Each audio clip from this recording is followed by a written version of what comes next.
하나님 아버지 감사합니다. 오늘도 우리에게 새 날을 허락하여 주시고 이 새 날을 살아가는 첫 시작을 주님 앞으로 인도하시고 또 우리를 불러주시니 참으로 감사합니다. 하나님 오늘도 이미 하나님께서 예비해 놓으신 은혜를 또 하나님의 인자하심을 우리 한 사람 한 사람에게 내려 주시옵소서. 하나님 때로는 오늘을 살아가며 하나님의 은혜를 깨닫지 못하고 때로는 원망하고 불평할 때가 있습니다.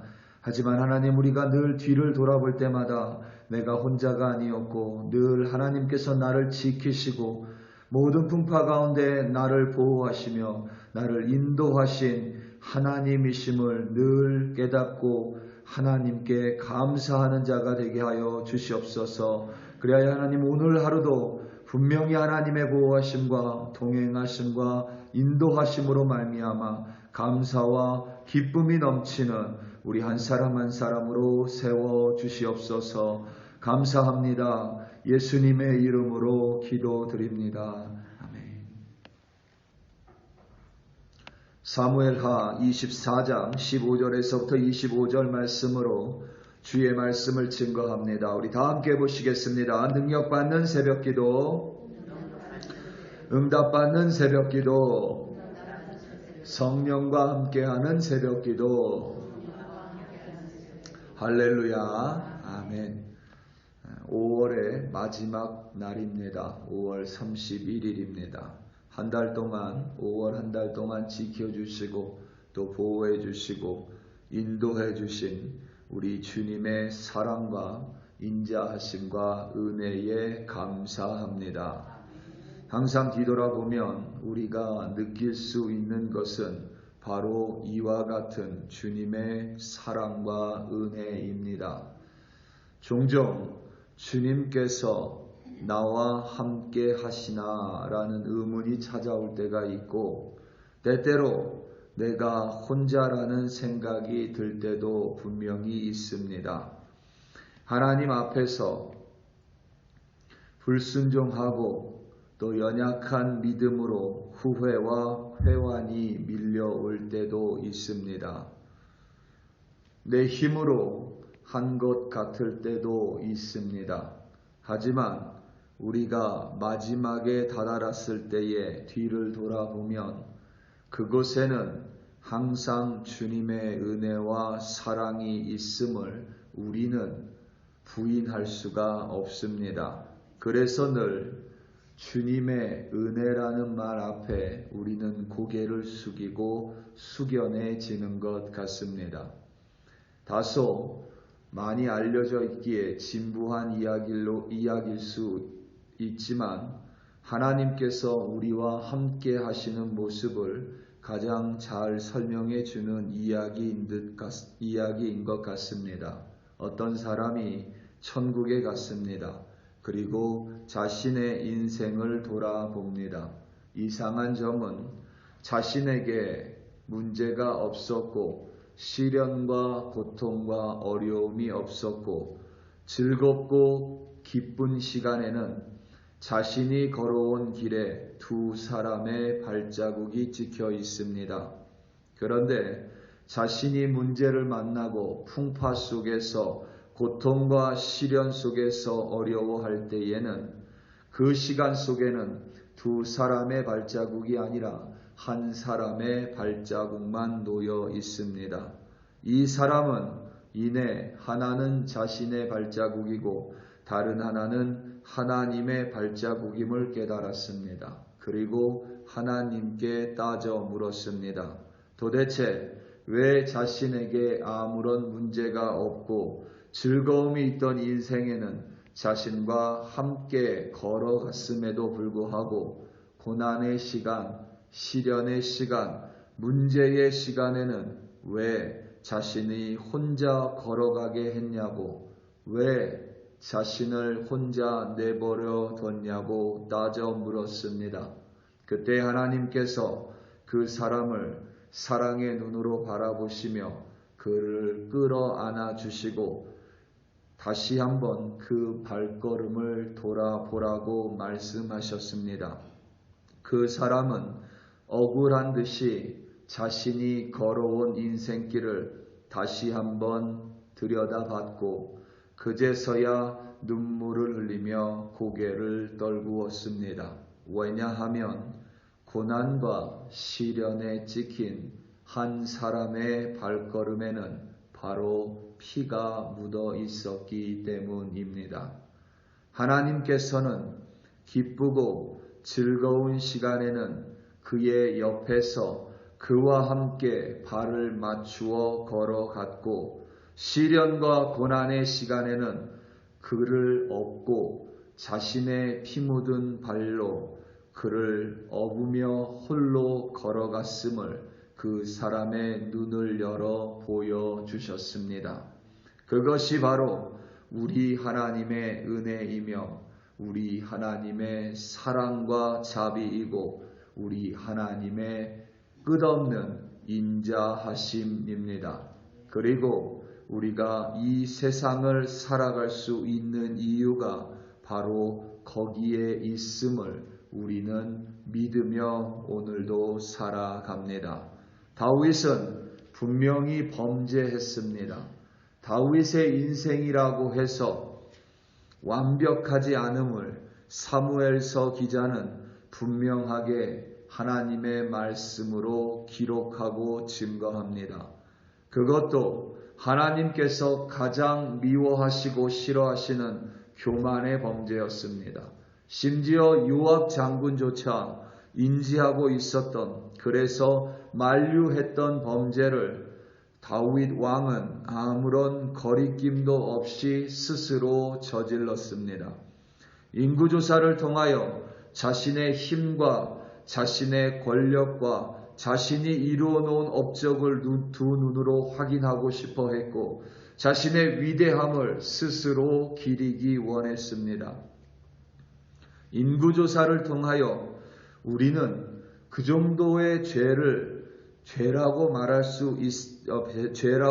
수 있을까라고 생각할 수 있겠지만 하나님의 입장에서는 다윗을 향하여 배신감을 느꼈을 수도 있습니다. 하나님은 다윗을 향해 스스로 그를 향하여 마음에 합한 자라고 인정해 주셨습니다. 자신의 마음에 합한 자라고 말한 다윗이 자신의 눈앞에서 아무런 거리낌도 없이 죄를 저질렀습니다. 다윗도 회환과 눈물의 기도를 드렸겠지만 그 모습을 지켜보는 하나님 또한 눈물을 흘렸을 것이 너무도 자명합니다. 이에 하나님께서 선지자 갓을 통하여 3가지 중에 하나의 벌을 내리시겠다고 천명하셨습니다. 7년 동안의 기근, 3개월 동안의 도망자 생활, 사흘 동안의 전염병이었습니다. 다윗은 그 중에 사흘 동안의 전염병을 선택합니다. 그리하여 하나님께서는 이스라엘을 전염병으로 치셨습니다. 단은 이스라엘의 최북단이고 브엘세바는 이스라엘의 최남단입니다. 그래서 단에서부터 브엘세바라고 하면 이스라엘의 온 전역을 가리키는 관용어구입니다. 하나님께서 3일 동안 이스라엘 전역을 전염병으로 강하게 치셨습니다.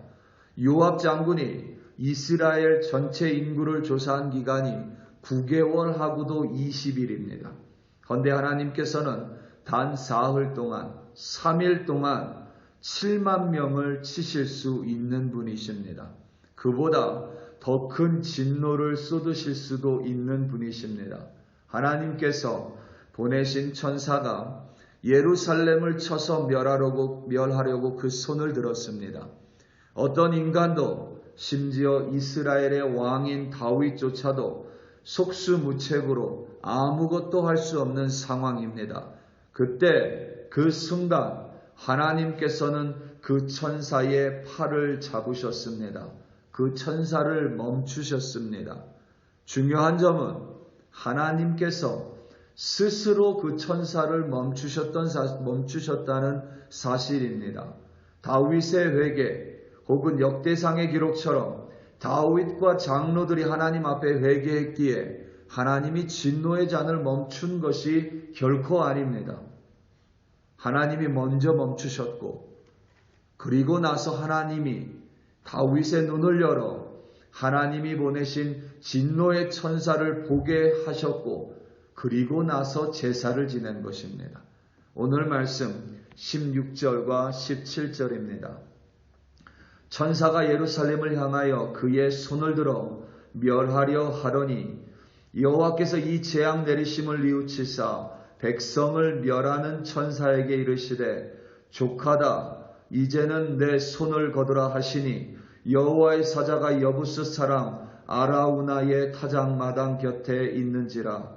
다윗이 백성을 치는 천사를 보고 곧 여호와께 아뢰어 이르되 나는 범죄하였고 악을 행하였거니와 이 양 무리는 무엇을 행하였나이까.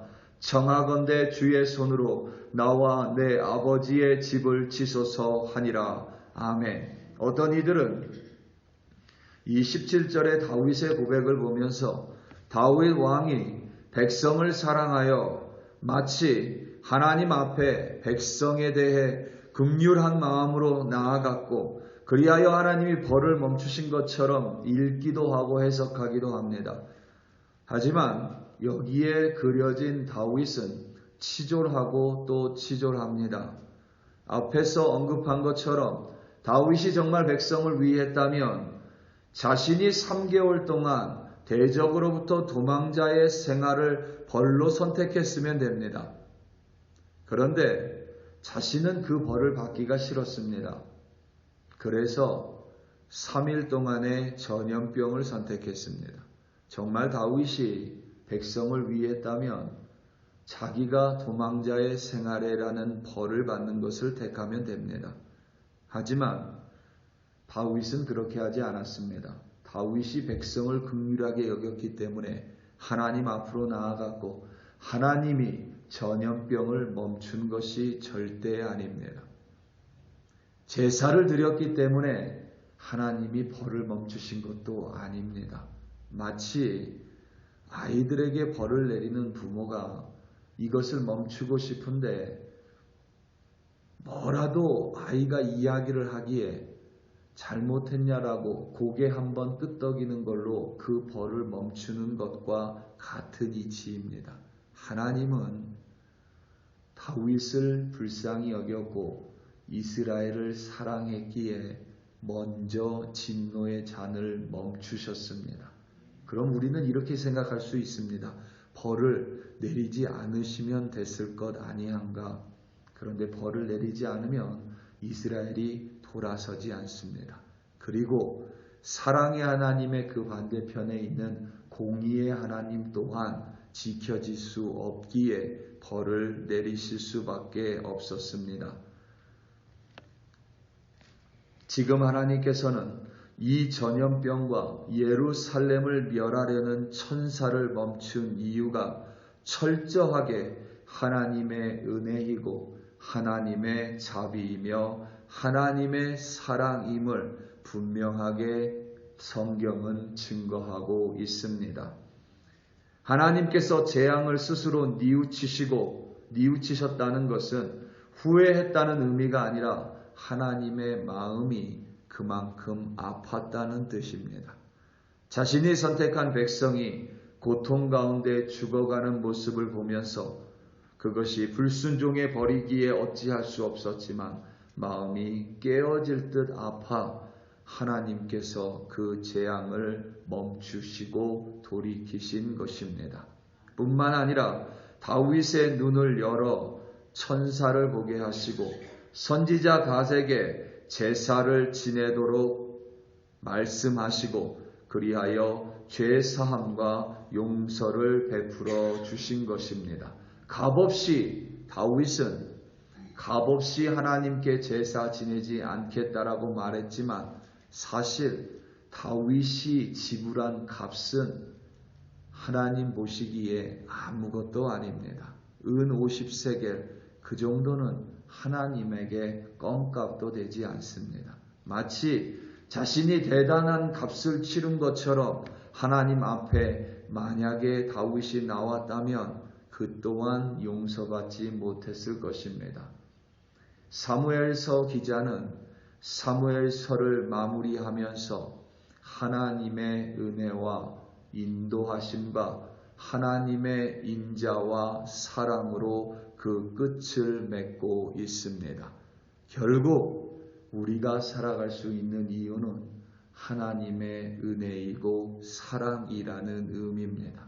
마치 압복강 나루에서 하나님이 야곱에게 씨름을 져 주신 것처럼 하나님은 우리에게 범죄했음에도 불구하고 우리에게 져 주셔서 우리가 하나님 앞에 나와 무릎 꿇을 때에 그 죄를 용서해 주시고 또 은혜와 인자하심과 사랑으로 우리를 인도하십니다. 우리 사랑하는 성도 여러분, 오늘 하루 살아가며 오늘 하나님이 예비해 주신 은혜가 분명히 있습니다. 그 은혜에 감사하시며 또 5월 한 달을 하나님의 은혜 가운데 호흡하게 하시고 이끌어 주신 하나님의 인자하심으로 감사와 기쁨이 넘치는 오늘 하루 되시기 바랍니다. 그리하여 하나님과 동행함을 감사함으로 오늘도 승리하시는 여러분들 되시기를 예수님의 이름으로 축원합니다. 다 함께 기도하시겠습니다. 우리 이 시간 함께 기도할 때에 특별히 오늘은 우리가 좀 감사함으로 함께 기도하기 원합니다. 우리 글로리 교회로 인하여 감사하고 오늘도 함께 기도하고 함께 예배하는 이들로 말미암아 감사하고 오늘도 함께 예배할 수 있는 이 자리로 인하여 감사하고 오늘도 하나님께서 예배해 주신 은혜로 말미암아 감사하고 오늘 하루도 감사로 점철된 인생들 되게 해달라고 우리들 되게 해달라고 다 함께 주여 한번 부르시고 합심하여 기도합니다. 주여 할렐루야 할렐루야 할렐루야. 하나님 아버지 감사하고 또 감사하고 하나님이여 감사합니다. 오늘 하루도 하나님 이 자리에 나와 하루를 시작할 수 있는 것, 하나님 호흡할 수 있는 것, 또 하나님 운전하며 하나님 앞으로 나올 수 있는 것, 하나님 앞에 기도함으로 하루를 시작하는 것, 찬송할 수 있는 것, 하나님 말씀을 들여다보고 하나님의 말씀을 들으며 결국 하나님의 인자하심과 사랑과 은혜로 말미암아 오늘도 살아갈 수 있고 우리의 인생이 하나님 그리하여 기쁨과 감사함으로 가득 수 있는 것에 대해서 하나님 진심으로 감사하고 하나님 또 감사드립니다. 함께 예배할 수 있는 이들로 말미암아 감사하고 함께 찬양할 수 있는 이들로 말미암아 감사하며 함께 하나님을 예배할 수 있는 이 글로리 교회로 말미암아 감사하고 하나님이 우리의 기도와 우리의 찬양을 받으심을 감사하고 하나님 때로는 불순종하고 하나님 앞에 범죄함으로 말미암아 우리에게 져주시는 하나님으로 말미암아 감사하고 또 용서하심으로 말미암아 감사하며 우리 한 사람 한 사람 용납하심으로 말미암아 감사하고 그리하여 하나님 오늘 하루도 감사로 가득 찬 인생 되게 하시니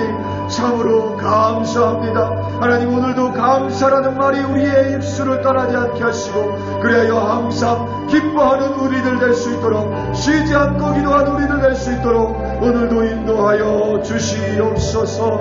할렐루야 할렐루야 감사합니다.